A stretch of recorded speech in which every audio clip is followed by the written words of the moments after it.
السلام علیکم ورحمۃ اللہ وبرکاتہ۔ میں آپ کا پیارا میزبان حافظ محمد طیب ارشد عطاری۔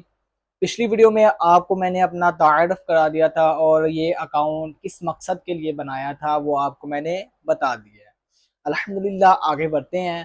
تو ہمارے اس اکاؤنٹ کا مقصد ہے کہ قرآن پاک سکھانا، درست سکھانا اور تجوید و قرأت کے مطابق سکھانا ہے، اور اس میں نماز سکھائیں گے، روزے کے فضائل، حج، زکوٰۃ، تمام چیزیں آپ کو اس یوٹیوب اکاؤنٹ سے ملیں گی، انشاءاللہ ضرور ملیں گی۔ تو بعض اوقات لوگ جب قرآن پاک شروع کرتے ہیں تو پہلے پڑھتے ہیں مدنی قاعدہ، مدنی قاعدہ یا نورانی قاعدہ۔ تو مدنی قاعدہ اور نورانی قاعدے میں تھوڑا سا فرق ہے، ٹھیک ہے؟ تو تھوڑا سا فرق ہے۔ بعد مدنی قاعدہ، اس میں آپ کو بتایا جائے گا کہ اگر بندہ کوئی بھی علم حاصل کرتا نا تو اس کی جون سی بنیاد ہوتی ہے نیچے سے، اگر بندے کی بنیاد مضبوط ہوگی نا تو بندہ آگے بڑھتا رہے گا، علم حاصل کرتا رہے گا۔ اگر بندے کی جون سی بنیاد ہے، آپ کی بنیاد اس ٹائم مدنی قاعدہ ہے، اگر آپ کا مدنی قاعدہ مضبوط نہیں ہوگا نا تو آگے آپ نہیں بڑھ سکتے ہیں۔ اگر مدنی قاعدے میں آپ کی غلطیاں وغیرہ آ رہی ہیں، ٹھیک ہے، آپ لوگوں نے اسے درست نہیں کر رہے، اگنور کر کے پیچھے چھوڑ جاتے ہیں، تو آپ کا اس میں نقصان ہے، ٹھیک ہے؟ تو چھوٹی سی چھوٹی غلطی کو بھی نہ چھوڑیں۔ تو ٹائم ویسٹ کیے بغیر ہم جاتے ہیں، آپ کو مدنی قاعدہ آج پہلی تختی بتائیں گے کہ مدنی قاعدے کی پہلی تختی کس طرح پڑھتے ہیں۔ چلیں سکرین پر چلتے ہیں، مدنی قاعدہ کھولتے ہیں۔ بعض اوقات لوگ چیک کرتے ہیں، یہ دیکھیں میرا مدنی قاعدہ ہے الحمدللہ۔ یہ جون سے حروف مخارج، ٹھیک ہے، حروف کے مخارج یہ آپ کو بتائیں گے کہ حمزہ ہا، عین ہا اور غین خا کس سے ادا ہوتے ہیں اور کس سے ادا نہیں ہوتے۔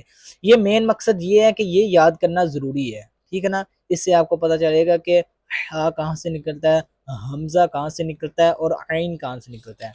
یہ آگی ہے پہلی تختی، ٹھیک ہے الحمدللہ۔ آگے پوچھا جائے گا حروف مفردات یعنی حروف تہجی کتنے ہیں؟ 29۔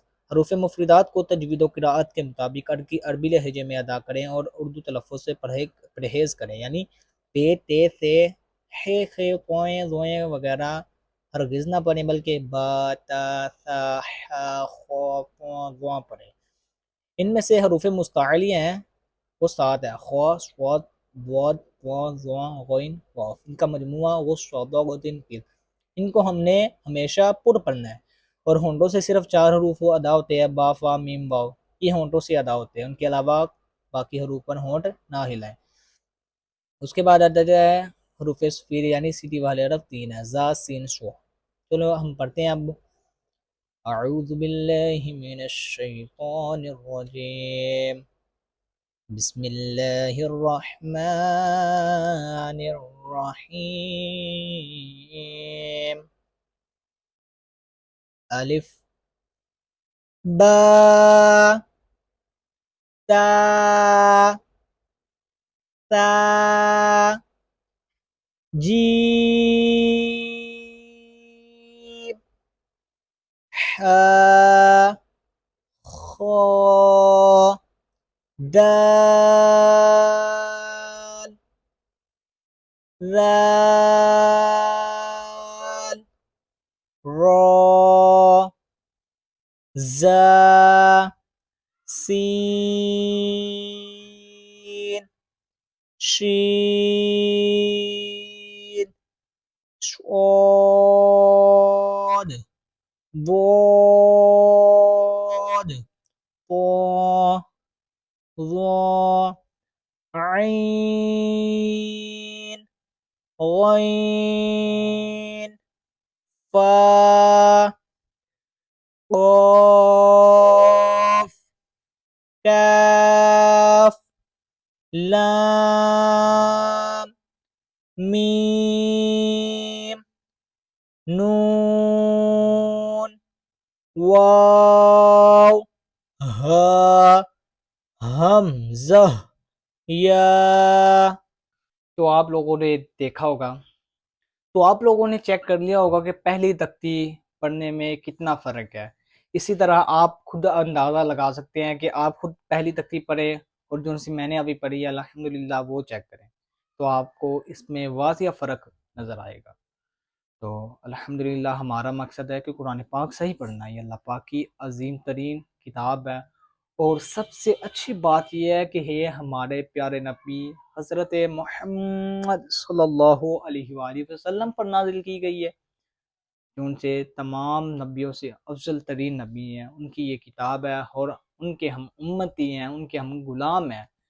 اس سے زیادہ افضل ترین بات کون سی ہے کہ ہم افضل، مطلب کہ جو ان سے ہم لوگ ہیں نا، وہ کیا کہلاتے ہیں؟ آپ لوگوں کو پتہ ہے کیا؟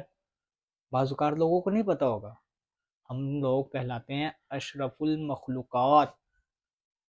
اشرف المخلوقات کا مطلب ہے کہ یہ جو ان سے لوگ ہیں نا، یہ سب سے افضل ہے۔ کیا کرنے کہ اللہ پاک نے ہمیں کتنی، مطلب کہ کتنے کتنے درجات ہمارے جو ان سے ہیں، ہم کتنے گناہ گار بندے ہیں، پھر بھی اللہ پاک نے ہمیں اتنی عزت نوازی ہے۔ کیا کرنے، اللہ پاک کا ہر حال میں شکر ادا کیا کریں، ٹھیک ہے؟ تو الحمدللہ یہ ہماری ویڈیو کا مقصد تھا۔ تو جس بھائی کو ویڈیو اچھی لگی وہ لائک کریں، سبسکرائب کریں اور شیئر کرنا مت بھولیے گا۔ تو آپ لوگوں کی سپورٹ کی وجہ سے میں آگے انشاءاللہ بڑھتا رہوں گا، تو سپورٹ کیجیے گا بھرپور۔ جزاک اللہ خیرہ، اسی کے ساتھ اللہ حافظ۔